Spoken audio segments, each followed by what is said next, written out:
They noticed it first in the silence.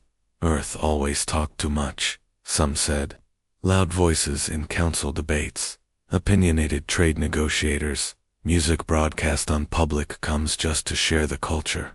Even their warships blared ancient Terran, metal in combat zones, like they enjoyed being loud. But now Earth was silent. No messages, no diplomats, no ships at docking ports, no encrypted comms, no trade signals, not even a distress beacon. The solar system cataloged as Terran Sector 0 had gone completely dark. At first, the Galactic Council believed it was a technical glitch. It wasn't unusual. Earth's systems were ... unique, backward compatible, decentralized, chaotic, but the silence stretched on. 1 week, 2, then a month. Then the probe vanished. Council drone V-471 was a stealth scout-class satellite, shielded, cloaked, and encoded with a dozen self-termination protocols. It was designed to enter hostile systems, scan, and extract. It reached the edge of Pluto's orbit before it was turned into glass. A single image was transmitted before its feed went black. Earth, distant in the center of frame, haloed not by its sun, but by a ring of enormous black monoliths in high orbit. Hundreds of them. No markings, no heat signatures, no sound, just pulsing red lights. Like eyes. Like warnings, in Council Hall. Panic was dressed as protocol. Ambassador Threx, of the Vakari Confederacy, slammed a clawed hand on the curved marble table. We knew they were unstable. You let them integrate, gave them trade, gave them power. High Chancellor Veeler, of the Eryxian Spires, interrupted, her voice razor-sharp. They contributed to peace for 100 years. Don't pretend they didn't hold this fragile order together while your fleets were still rebuilding. A third delegate, the insectoid Harwin, spoke quietly but with tremor. This isn't abandonment. This is escalation. Humanity doesn't retreat. They reposition. The room went silent at that. Far from the Council's polished halls, on a barren moon orbiting a dead gas giant, a second probe, a civilian-grade research drone, sent back one last ping before going offline. This time, it wasn't a system failure. It was a message. 3 words, burned into its memory core.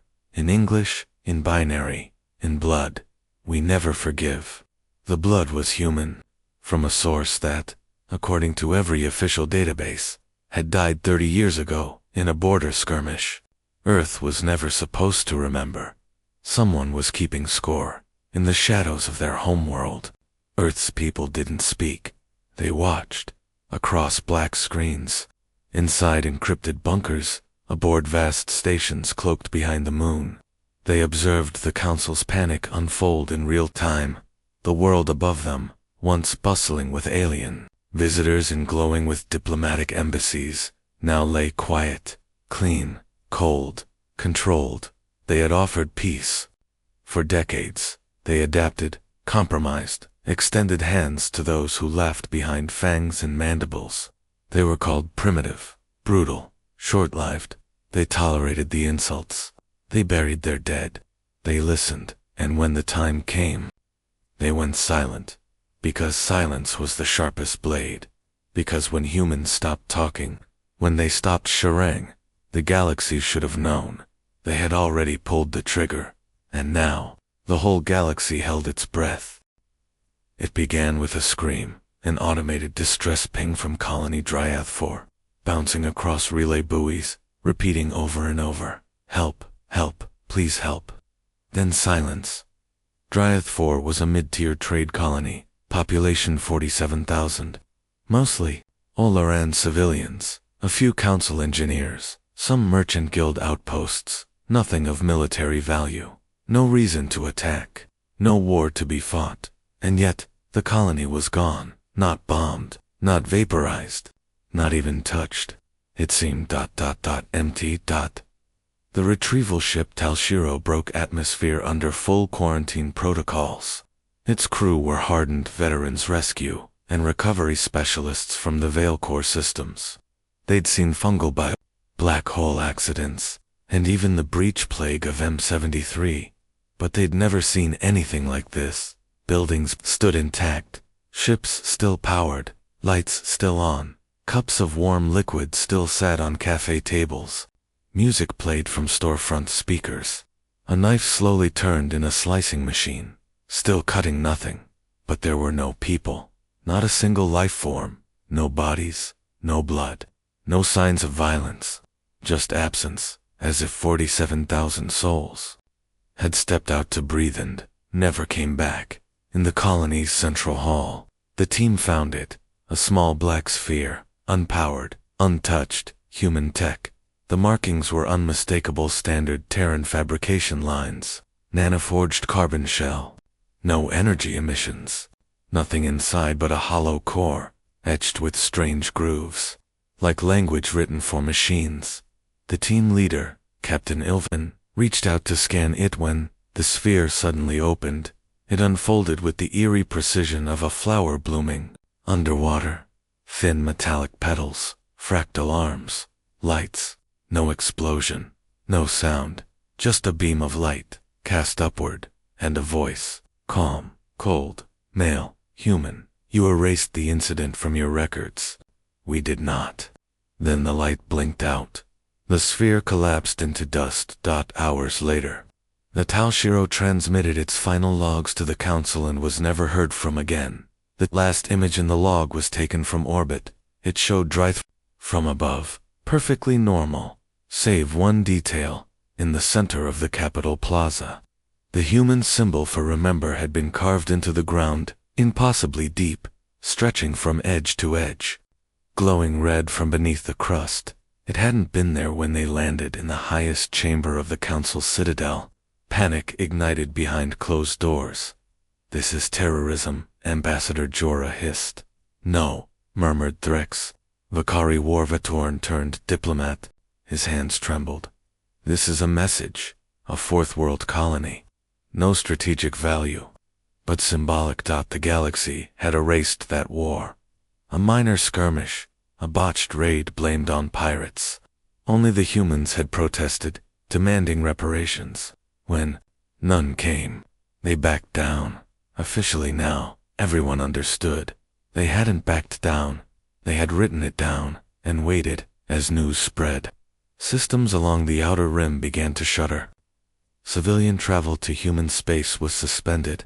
Diplomatic envoys recalled. Defense fleets repositioned closer to core worlds. Fear moved faster than light. Across 3 sectors, humans were no longer referred to as allies. They were called something else, the quiet threat. And behind every whispered conversation in council halls, one question choked the air. If this was only the opening move, what happens next? They launched a fleet. Not to attack, no one dared risk that, but to see. 6 warships, 3 recon vessels, and a council diplomat aboard the flagship Veilseer, all heading toward Sol under the highest level of caution. Their mission, enter the solar system, open communication channels, and make contact with Earth. They never made it past Neptune. The lead recon vessel, Tracer Echo, began transmitting erratic signals just past the Kuiper Belt. Artificial gravitational anomalies, electronic hallucinations. One sensor claimed the stars themselves had shifted. Then, silence. The next ship, Kylaris Oath, reported onboard AI corruption. Their own fire control systems began targeting friendly vessels. The crew tried a manual reset. The ship turned its cannons on itself, and obeyed. 3 more vessels drifted blind, their quantum nav systems looping into impossible coordinates, claiming they were somehow inside Earth's mantle. By the time the fleet reached Uranus, only the Veilseer remained functional. That's when they saw it. They didn't send a defense fleet. They didn't send missiles. Earth sent a signal, a low-frequency pulse, not heard, but felt. Like a vibration in the spine, like pressure in the skull. It wasn't sound. It was code, ancient, sharp, and recursive. a sequence that dug into systems, not to destroy but to rewrite. The Veilseer's lights flickered, grav stabilizers hummed wrong, bridge consoles bled static, and crew cyberlinks failed one by one. "It's not attacking," said the ship's engineer, clutching his head. "It's reprogramming us." He collapsed. The diplomatic envoy, a mild-mannered Frillian named Ethelly, did the only thing she could. She ordered the ship to retreat full warp jump back to Council space. It worked. Almost. They emerged, 22 light-years off target. Life support barely holding. Hull scorched from the inside. Half the crew had lost consciousness. The other half whispered strange words in languages they'd never learned. Ethelly was taken into quarantine upon return. Her blood pressure wouldn't stabilize. Her speech patterns no longer matched her species. But what disturbed medical personnel most was that she began dreaming in English. In a final attempt at translation, her memory was scanned by neural imaging. They found one phrase, embedded like a viral poem, playing on loop deep in her subconscious. "This was a test. You failed to silence. You will not survive the scream." And beneath that, a set of coordinates. They pointed directly at Earth's moon. The Council gathered again, this time in a locked, subterranean vault far below the Spire worlds. This wasn't a weapon, they understood. No energy signatures. Number. Physical strike. No demands. No negotiations. Just signals. Algorithms. Silence and consequences. Ambassador Threx stared at the projected data, voice dry. "They've built something different. Not a weapon of matter. A weapon of mind. Of meaning. A technological god," someone whispered. "No," Threx said. "Worse." He looked around at the silent room. A human who finally learned to make the galaxy feel how they felt, helpless. Across dozens of worlds, tech shutters slammed down. Emergency AI shutdowns activated. Civilian vessels refused to enter space, even on autopilot. And in a dozen navies across the galaxy, ship captains quietly updated their firewalls, just in case the air started to hum again. The files were never meant to be opened. Deep beneath the Council archives, past the flame-locked gates, through static-drenched corridors and data vaults, wrapped in memory suppression tech, sat a room no one had entered in over a century. Level. Black dot off dash record. Off dash limits. Dot until now. The door hissed open with a reluctant groan. Like the vault itself knew what lay inside should stay buried. Inside, holograms flickered to life. Dust danced in beams of ancient footage. And for the first time in generations, the Council saw what first contact with Earth really looked like. They had always been told it was peaceful, that humanity came to the stars cautiously, humbly, with open hands and wide eyes. But the footage told a different story. Grainy recordings, 3D reconstructions, live-feed audio from the Terran resistance wars, human soldiers, clad in early X-armor, laughing as orbital bombardments lit the skies behind them. A field commander shouting into a comm, blood on his face, yelling if they glassed New Jakarta. "We pulled the Ark Protocol. I don't care if it wipes the whole moon, they'll remember not to touch Earth again." Black sites. Scientists discussing concepts decades ahead of galactic norms. Psychological warfare, neural disruption, something called the suffocation algorithm, a system designed to collapse entire AI fleets through silence-based code resonance. "We're not building weapons to win wars. We're building tools to make the galaxy regret starting them." No one at the table spoke as the footage ended. "Chancellor." Wheeler finally broke the silence. "Why wasn't this shared with the Council?" Ambassador Threx turned, ancient scars pulling across his jaw. "Because, if we had shared it, none of you would have ever let them join us." Wheeler's voice sharpened. "You knew. I fought them," Threx said, voice like gravel. "During the Juno incident, I saw a 12-man Terran unit hold off 3,000 Vakari for 5 days with only stolen weapons and a child's toy drone rigged with thermal mines, and you invited them in. I didn't. We surrendered, and they left us alive. That's what terrified us most. The final file was time-stamped 102 years ago. A short message, Yodio only. One of Earth's diplomats during the first wave of post-war council negotiations. His voice was tired, kind, but underneath, steel. You want to know why we're so eager for peace?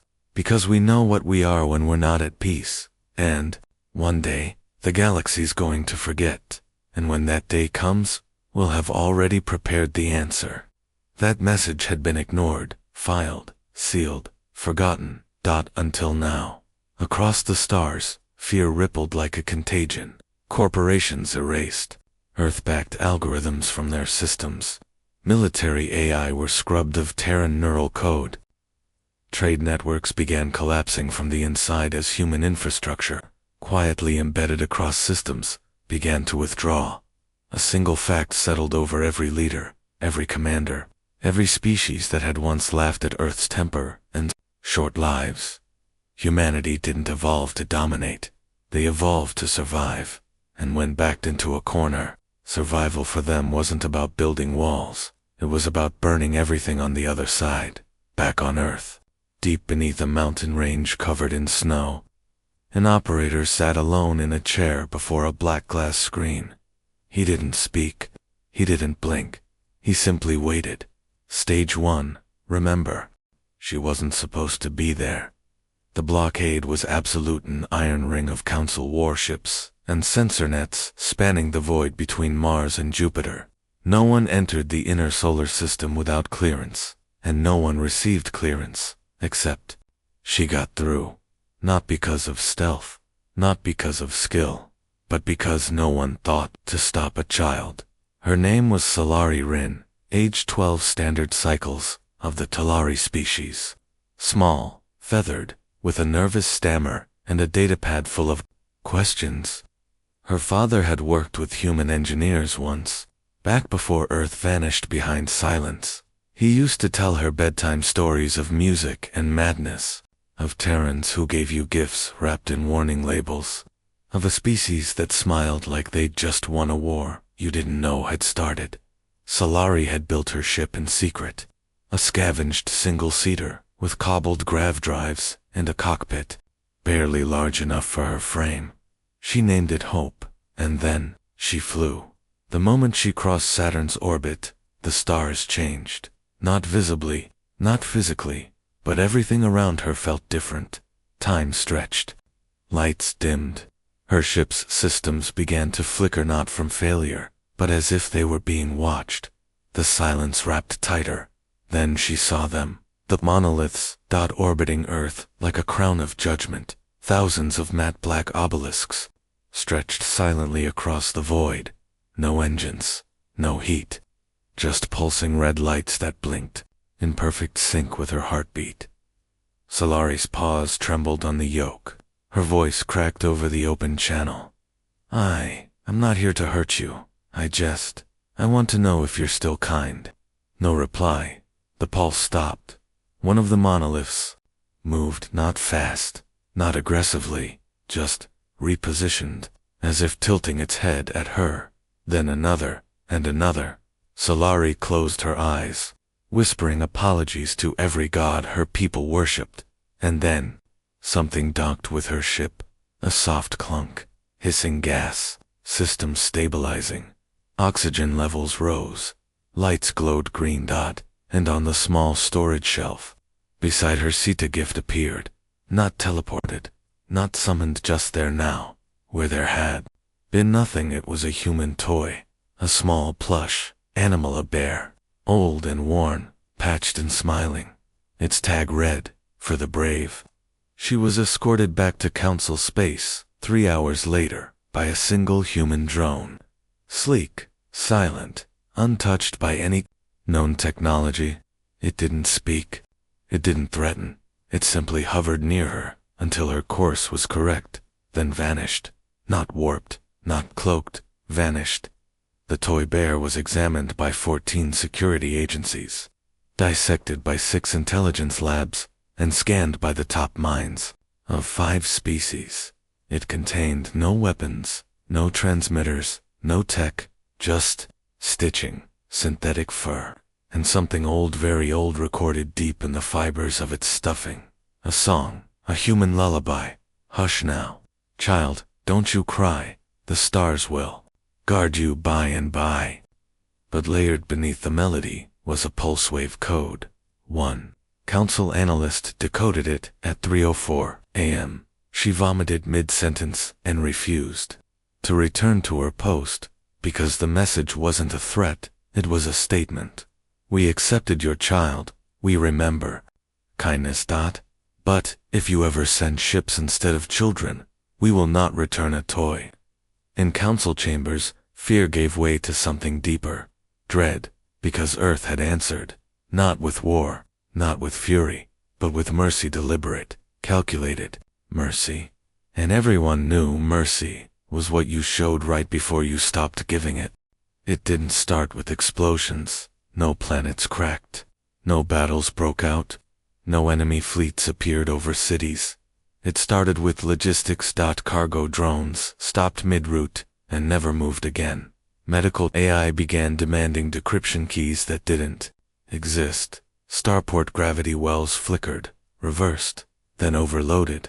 No warnings, no threats, just the lights going out. On Veltoran Prime, home to 100 million, a planetary transport hub failed during morning rush. 4,000 maglev trams lost navigation within seconds. One collided directly with a council governor's escort vehicle. They recovered the black box, requesting Terran sync node, not found. On Byrek 6, a major agricultural world, food distribution, drones grounded themselves across hundreds of kilometers. Crops rotted, riots erupted within. A day. By the third night, someone found a message hidden inside the central agri-systems code. Not encrypted, just waiting to be noticed. You built your future with our hands. Now feel what it's like when they're no longer holding it up. Everything had run on human infrastructure, not by force, not by design, by need. Centuries ago, Earth's unregulated tech boom made them reckless, fast, and adaptable, while other species standardized and streamlined. Humans built layered chaos networks that were ugly, but alive, and in time, the galaxy leaned on it, because human engineers never said no. They fixed things that shouldn't be fixable. They integrated where others refused. They made alien techs speak to each other, often by accident. Now, with Earth gone silent, that messy brilliance unraveled like a pulled thread. The council convened emergency triage meetings. Every system connected to human tech navigation, communication, energy distribution was failing. Not all at once, not completely, just enough to hurt, just enough to remind them who had been holding it together. Vela, R., the Eryxian chancellor, slammed her palms against the data table. We need them back. Open comes. Offer trade. Reparations. Anything. Threx, the scarred Vakari ambassador, stared at her like she'd missed the point. They're not negotiating. They're reminding. Of what? Of what happens when the air leaves the room. On the edge of council space, the Drazari hegemony attempted to force recontact. They assembled a stealth team, non-lethal. They claimed to infiltrate Earth's orbit and plant a quantum tether that would allow hardlink communication bypassing the blackout field. They never made it past Luna. The last visual feed showed their stealth frigate approaching the dark side of the moon. It was ... Wrong. The crater lines moved, shifted, opened, and from that opening, something emerged. A construct, not a ship, not a weapon, just a mirror. Perfect, black, 30 kilometers wide. It turned to face them and showed them themselves, but older, worn, broken, inhuman. Then the feed died. The message that followed was brief. No more tethers, no more shortcuts. You leaned too long. Stand or fall. By the end of the week, 27 systems had declared humanitarian crises. Power rationing began on trade worlds once flooded with abundance. Species that had mocked Earth's obsession with self-reliance now begged for Terran engineers. They got no reply. Only a steadily repeating pulse on the emergency channel. One note, low, constant, Terran frequency. It wasn't coded, it wasn't complex, but it was terrifying. It was a heartbeat. Humanity had never been tamed. They had just been tired, and now, wide awake, they were reminding the stars what it meant when they stopped holding back. It was never meant to be used. That's what the old Terran files called it. A dead man's switch. A last resort. A myth wrapped in military rumor. Option 0. A whispered protocol no one could verify. A final contingency plan buried so deep in Earth's systems that even their own allies had once questioned its existence. Now, they no longer questioned it. They feared it, because a signal had just been detected originating from beneath the Antarctic ice, locked beneath 300 meters of frozen silence. A pulse, repeating every 7 seconds, and every 7 seconds, across the galaxy. Another system buckled. On Sirian Delta, an industrial Titan world, orbital factories lit up with emergency lights. Assembly lines spun in reverse. Atmospheric scrubbers vented compressed gas into space. Dozens dead within minutes. On Veiltor Minor, starport AI went berserk. Incoming ships were redirected into dead trajectories, crashing into orbital rings. One pilot's last words broadcasted across the system. The nav is lying to us, it thinks we're the enemy. But there were no attacks, no fleets, no visible interference. Only the pulse, and at its source, deep beneath the ice. The vault finally stirred. Inside the chamber, the operator sat in a chair older than he was. No name, no insignia, just a plain black uniform and a biometric tether, fused to the bone beneath his palm. He didn't speak, he didn't eat, he simply watched the screen. A heartbeat, in light, every beat matching the signal sent out to every satellite, every Terran-coded node, every ship Earth had ever touched, and beside that screen, a single word blinked. Standby. Below it, a red glass panel. No buttons. No levers. Just a surface designed to read a decision. His hand hovered over it, and behind him, inside the vault walls, dormant machines that hadn't moved in over a century began to hum. The council met in emergency session, this time underground, behind a triple encrypted anti-infiltration field. They're collapsing infrastructure without firing a shot, VLR snapped. We need a solution. There isn't one, Threx muttered. Not if option 0 is real. What is option 0? Threx looked up, voice low. It's not war. It's not even extinction. It's memory erasure. A kill switch for civilization itself. He turned toward the gathered species, many of whom had laughed when humanity first asked for a seat at the table. They don't want to win. They want to be unbothered, and option 0 ends everything that bothers them. The pulse quickened, and, with it, subtle anomalies spread. Government records overwritten, with 20th century Terran music. Entire planetary defense networks reclassified as non-combat pets. One automated battleship began, broadcasting a video of kittens, and charging its plasma cannons. Panic spread faster than damage. Worlds screamed for engineers, but Earth was silent. Still watching, still waiting, and then, it happened. A single new word appeared on systems galaxy-wide. Not transmitted, not hacked. Just there, as if it had always been buried beneath the surface in every language. Do not make us finish this, in the vault. The operator received an update. Stage 2, collapse in progress. Stage 3, awaiting authorization. He didn't move. Not yet. He didn't want to. Option 0 and, somewhere out in the stars. Leaders of worlds that once laughed at Earth, now knelt in prayer to gods that didn't answer fast enough. The moment the pulse stopped, the stars held their breath. Across thousands of systems, silence rang louder than screams. Screens froze, Engines dimmed. Gravity shifted subtle, wrong, as if the universe had blinked and missed a beat, and in that heartbeat, it almost happened. The vault in Antarctica had gone dark. The operator's hand had touched the red panel, and for one nanosecond reality had been asked a question: are you ready to be forgotten? On Zerith Prime, the sky cracked, not from an explosion, but from the rupture of simulation layers peeling back. Their capital city shimmered like heat haze, then revealed it had never really been there. The world had been part illusion, sustained for decades by a Terran stabilizer grid. Now that grid was gone, buildings collapsed into nothing. The atmosphere blinked and then stopped blinking, stabilized, returned, because Earth had chosen not to finish it. One simple message echoed out across the galaxy. No encryption, no subtlety, just a flat, Terran voice, cold, tired, undeniable. This was your second chance. You used the first one to laugh. The third will not exist.